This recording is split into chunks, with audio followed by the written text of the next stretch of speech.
નમસ્કાર દર્શક મિત્રો, ધ લોકસત્તા શોમાં આપનું સ્વાગત છે। ખૂબ જ વિનાશક અને તીવ્ર બની ચૂકેલું દિતવા વાવાઝોડું, જેની શરૂઆત ભારતના પાડોશી દેશ શ્રીલંકાના પૂર્વ તટ પાસે ડીપ ડિપ્રેશન સ્વરૂપે થઈ હતી, તેણે ભારે તબાહી મચાવીને હવે ભારતીય દરિયાકાંઠા તરફ ગતિ કરી છે। હિન્દ મહાસાગરમાં સર્જાયેલ આ સિસ્ટમ ગુરુવારે વધુ તીવ્ર બનીને તોફાની ચક્રવાતનું રૂપ ધારણ કર્યું હતું। આ વાવાઝોડાનું નામ યમન દેશે આપ્યું છે, જે પ્રાદેશિક સંધિ હેઠળ ચક્રવાતોને નામ આપવાની પ્રક્રિયાનો એક ભાગ છે। શ્રીલંકામાં દિતવાના પ્રકોપથી ભારે તબાહીના દ્રશ્યો સર્જાયા છે।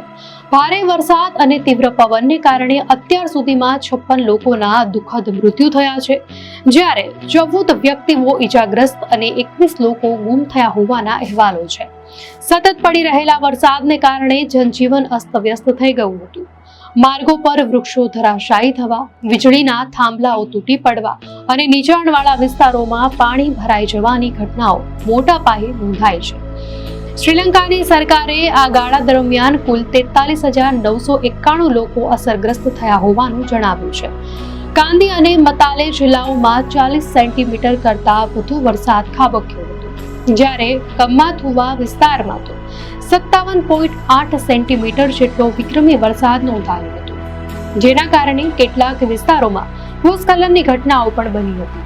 શ્રીલંકામાં ભારે તબાહી મચાવ્યા બાદ હવે આ વાવાઝોડું ભારત તરફ આગળ વધી રહ્યું છે। ભારતના હવામાન વિભાગની લેટેસ્ટ અપડેટ અનુસાર દિતવા વાવાઝોડું પાછલા 6 કલાકમાં 10 કિલોમીટર પ્રતિ કલાકની ઝડપથી ઉત્તર અને ઉત્તર પશ્ચિમ દિશા તરફ આગળ વધ્યું છે। હવામાન વિભાગે શુક્રવારે જણાવ્યું કે આ વાવાઝોડું તામિલનાડુના ઉત્તરી વિસ્તાર, પુડુચેરી અને દક્ષિણ આંધ્રપ્રદેશના કાંઠા વિસ્તારો તરફ ધસી રહ્યું છે। હવામાન વિભાગના મતે આ વાવાઝોડું શ્રીલંકાના કાંઠા વિસ્તાર અને બંગાળની ખાડીથી થઈને ઉત્તર પશ્ચિમ દિશામાં આગળ વધતું રહેશે અને 30 નવેમ્બરની સવાર સુધીમાં તમિલનાડુ, પુડુચેરી અને આંધ્રપ્રદેશના કાંઠા વિસ્તારો પર ત્રાટકશે। આ કારણે તમિલનાડુના ઉત્તરી ભાગો, પુડુચેરી અને દક્ષિણ આંધ્રપ્રદેશના કાંઠા વિસ્તારો માટે રેડ એલર્ટ સહિતની ચેતવણીઓ જાહેર કરવામાં આવી છે, જેમાં માછીમારોને દરિયો ન ખેડવાની સ્પષ્ટ સૂચના આપવામાં આવી છે અને કાંઠા વિસ્તારોમાંથી લોકોને સલામત સ્થળે ખસી જવા માટે કહેવામાં આવ્યું છે। દિતવાના કારણે દક્ષિણ ભારતના રાજ્યોમાં ભારેથી અતિ ભારે વરસાદની સાથે 80 થી 100 કિલોમીટર પ્રતિ કલાકની ઝડપે તીવ્ર પવન પણ ફૂંકાઈ શકે છે। આ સિવાય દરિયા કિનારાના નીચાણવાળા વિસ્તારોમાં સ્ટોર્મ સર્જ આવવાની પણ શક્યતા છે, જે દરિયાકાંઠાના વિસ્તારોમાં મોટા પાયે નુકસાન પહોંચાડી શકે છે। વાવાઝોડાની મુખ્ય અસર દક્ષિણ ભારતમાં જ કેન્દ્રિત રહેવાની સંભાવના છે, તો 30 નવેમ્બર પછી આ વાવાઝોડું વધુ વળાંક લઈને ઓડિશા અને પશ્ચિમ બંગાળના દરિયાકાંઠા તરફ આગળ વધે એવી પણ શક્યતાઓ હાલ ઓછી દેખાઈ રહી છે।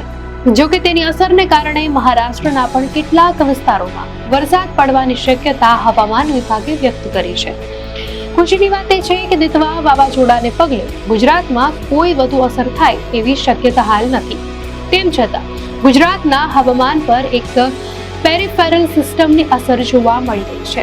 હાલ રાજસ્થાન ઉપર એક નાનકડું સાયક્લોનિક સર્ક્યુલેશન બન્યું છે, જેના લીધે ઉત્તર ગુજરાત, કચ્છ અને સૌરાષ્ટ્રના 1-2 વિસ્તારોમાં વાદળો જોવા મળશે। આ સિસ્ટમની અસર રૂપે ઉત્તર ગુજરાતના અમુક વિસ્તારોમાં શુક્રવારે અને શનિવારે છૂટો છવાયો હળવો વરસાદ પડી શકે છે। જો કે ગુજરાતમાં કોઈ મોટું નુકસાન થવાની કે તીવ્ર પવન ફૂંકાવાની કોઈ સંભાવના નથી, પરંતુ આ સિસ્ટમને કારણે વાતાવરણમાં થોડો પલટો આવવાની અને તાપમાનમાં સામાન્ય ઘટાડો થવાની શક્યતા રહેલી છે। દર્શક મિત્રો, માહિતી આપને કેવી લાગી? આપની પ્રતિક્રિયા આપને કોમેન્ટમાં ચોક્કસથી જણાવશો। વધુ અપડેટ્સ માટે ધ લોકસત્તા ચેનલને સબસ્ક્રાઇબ કરો।